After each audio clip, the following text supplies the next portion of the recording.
Olá, galera, tudo bem com vocês? Me chamo Maíra e sou aluna do PET de Química da UFRN. E hoje vamos resolver mais uma questão do ENAD de Físico-Química. Trago a questão do ENAD 2014, que fala o seguinte: os gráficos abaixo representam os valores de energia livre de Gibbs de acordo com a extensão da reação em três situações distintas. Tudo bem? Pronto.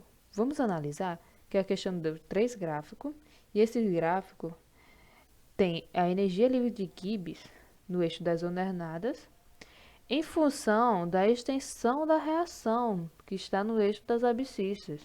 Analise também que aqui no início da reação, início do eixo X, temos somente o reagente, e conforme a extensão da reação, ou seja, conforme a reação vai prosseguindo, temos um misto de reagente e produtos até que todos os reagentes sejam consumidos e que no resto somente os produtos que está no final desse eixo X, certo?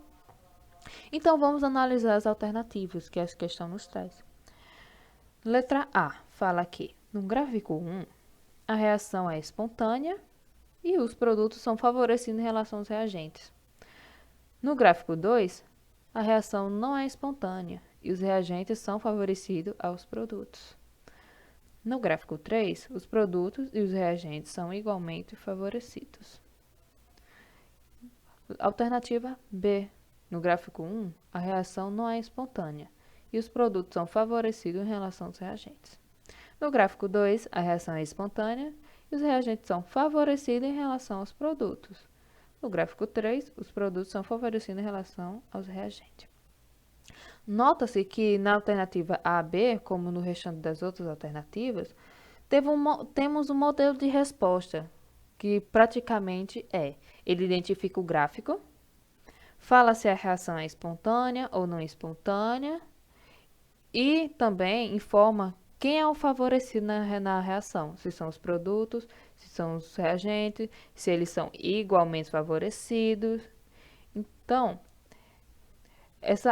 a questão nos pede para interpretar os gráficos e dela extrair duas informações. Quais são essas informações? Primeiro, a espontaneidade da reação, ou seja, ele quer saber se a reação é espontânea ou não é espontânea. E o outro ponto que a gente deve analisar é a quem a reação vai favorecer. Se vai favorecer os reagentes, vai favorecer os produtos, se pode favorecer os dois de forma igual ou de forma aproximada. Certo? Então, para isso, a gente vai ver uma pequena revisão sobre a energia livre de Gibbs, iniciando, claro, pelo seu conceito. Então, o que é uma energia livre de Gibbs? É a quantidade máxima de energia liberada que está livre para realizar trabalho útil, certo? Outra coisa que a gente deve saber sobre a energia livre de Gibbs é que ela é uma função de estado. Você já deve ter visto esse conceito de função de estado quando estudou entalpia, talvez quando estudou pressão, variação de volume. E o que isso significa? Função de estado significa que o valor da grandeza não depende do caminho da reação, não vai depender do mecanismo da reação, e sim vai depender de dois pontos principais. E quais são esses pontos? Vai depender somente do estado inicial e o estado final da reação, tudo bem? Do processo, certo? E por que isso é importante? Saber que a energia livre de Gibbs é uma função de estado. Porque com isso, a gente tem uma forma muito simples de calcular essa energia, certo? Sabendo que ela só depende do estado inicial e final, fica muito fácil de calcular. Por quê? Porque a gente vai considerar que a variação da energia livre de Gibbs vai ser igual à energia livre de Gibbs final menos a energia livre de Gibbs inicial, como está aqui, ó, essa equação, certo? E conforme o valor do G final e do G inicial, a gente vai ter uma variação no sinal da energia livre de Gibbs. Ou seja, vamos considerar, primeiramente, que esse G final seja menor do que esse G inicial. O que acontece? Acontece que o sinal agora vai ser negativo, tudo bem? E se acontecer o contrário? Se o G final for maior do que o G inicial, o que acontece com o ΔG? O ΔG, então, vai ser positivo, ou seja, a gente considera que ΔG é maior do que zero. E temos o último caso, é se esses dois valores de final e inicial forem iguais. Se for igual, é muito fácil determinar. A gente considera que o ΔG é igual a zero. E por que saber desses sinais é tão importante para a energia livre de Gibbs? Porque é conforme esses sinais que a gente vai determinar a espontaneidade da reação, tudo bem? Ou seja, se eu pegar esse primeiro caso aqui, que o ΔG é menor do que zero, ou seja, o ΔG é negativo, a gente diz que o processo é espontâneo. Se a gente tiver esse segundo resultado, ou seja, ΔZ positivo maior do que zero, a gente fala que o processo é não espontâneo. E se eu tiver ΔG igual a zero, a gente fala que o sistema está em equilíbrio. Por isso que é tão importante a gente saber o sinal da energia livre de Gibbs, da variação, tudo bem? Então, vamos analisar a espontaneidade da reação analisando os gráficos. No gráfico 1, temos aqui essa extensão da reação, que começa aqui, tem um decaimento e sobe tudo de novo. Então, a primeira coisa que a gente tem que saber para considerar se essa reação é espontânea ou não, é saber o seu sinal. E para isso a gente informou uma equação, ou seja, ΔG vai ser igual ao G final menos o G inicial. Então, a gente vai ter que identificar quem é o G final e quem é o G inicial no gráfico. O G inicial é muito fácil, está no início, é onde tem somente os reagentes, é esse ponto aqui, ó. Então, está aqui o G inicial. E onde está o G final? É onde tem somente os produtos, aqui lá em cima, no caso do gráfico 1. Então, o ΔG final está aqui. E o que a gente pode analisar dos valores do G final e do G inicial? A gente pode analisar aqui, ó. O G final está lá em cima e o G inicial está aqui embaixo. Ou seja, a gente pode dizer que o G final é maior do que o G inicial. E quando isso acontece, o que acontece com o sinal do ΔG? Acontece que o ΔG vai ser maior do que zero.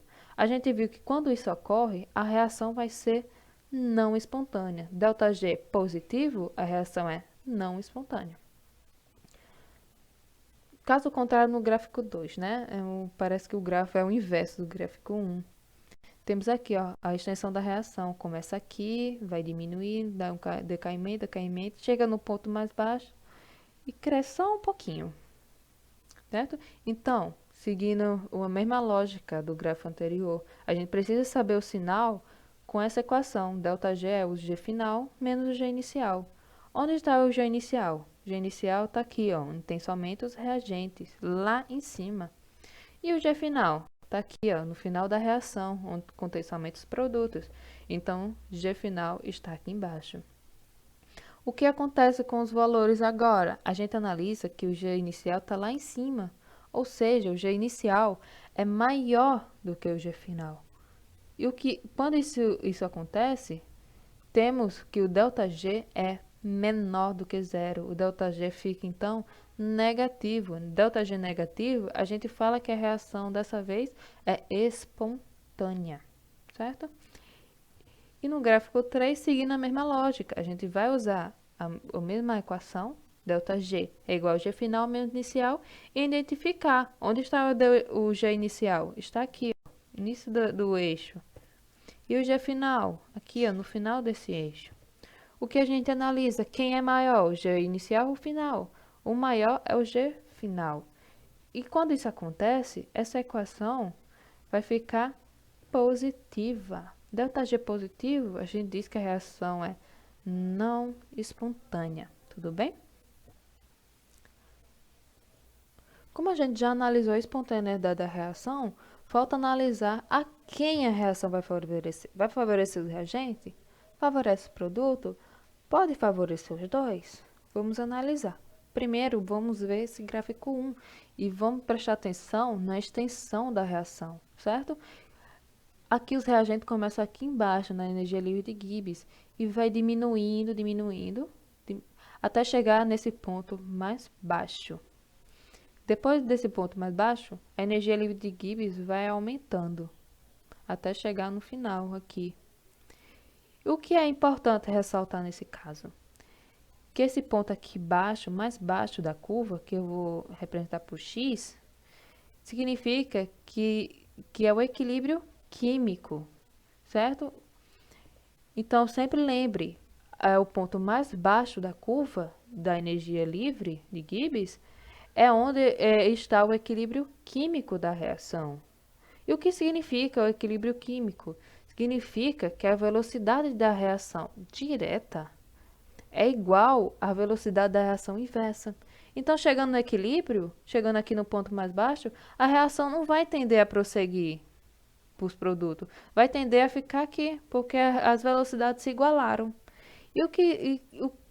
Com que isso a gente pode analisar se a quem vai favorecer a reação? Analise que aqui estão os reagentes. E do reagente até o ponto de equilíbrio é um caminho muito curto mesmo, gente. Ó, o reagente está aqui e só dá uma pequena decaída até chegar ao equilíbrio químico. O que isso representa? Representa que até chegar no equilíbrio químico, houve pouco consumo dos reagentes. Se houve pouco consumo dos reagentes, então a gente interpreta que houve pouca produção dos produtos. Entenderam? E com isso, se poucos reagentes foram consumidos, quer dizer que quando chegar no equilíbrio, ainda vai ter muito reagente que não foi consumido. Então significa que a reação direta vai favorecer os reagentes. Por quê? Porque o reagente foi pouco consumido e o produto foi pouco gerado. Entenderam?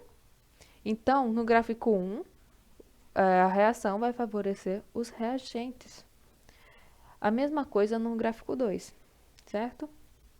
A gente vai ver, ó, aqui começa os reagentes e a energia livre vai caindo,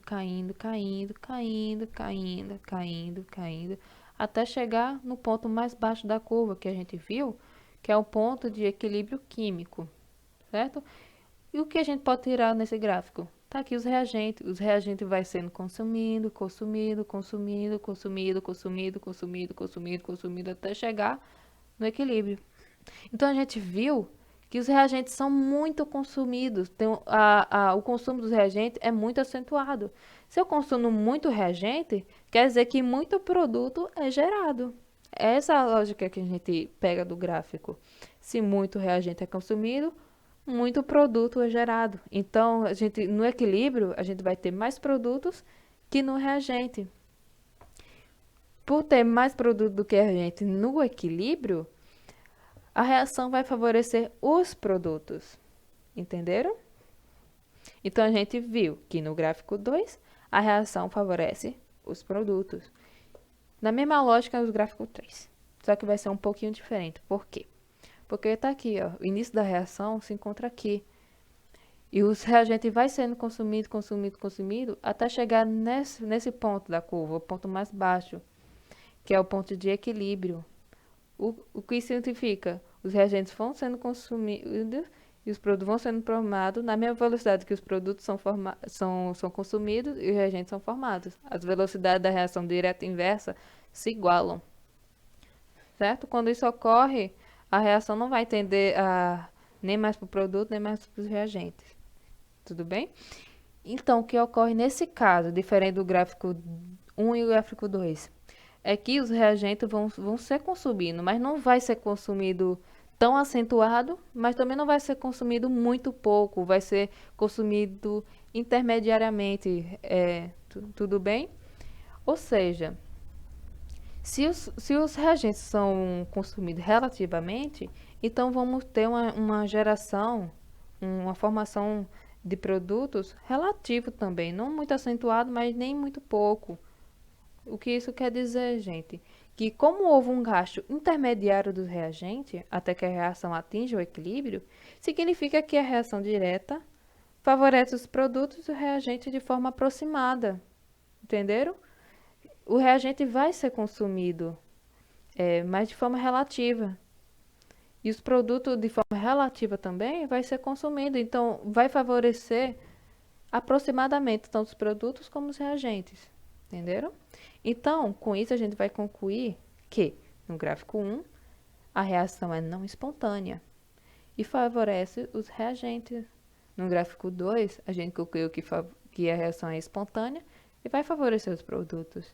Já no gráfico 3, a reação é não espontânea e reagentes e produtos são aproximadamente favorecidos.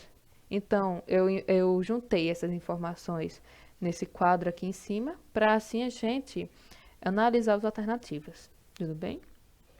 Então, a alternativa A fala que no gráfico 1, a reação é espontânea. Isso está correto com o que a gente viu? A gente vai analisar aqui na tabela em cima. Não, está errado, porque a gente viu que o gráfico 1, a reação é não espontânea. Então, a alternativa A, a gente já ignora. Alternativa B. No gráfico 1, a reação é não espontânea. Isso está certo? A reação não espontânea no gráfico 1. Se a gente analisar aqui na tabela, está correto.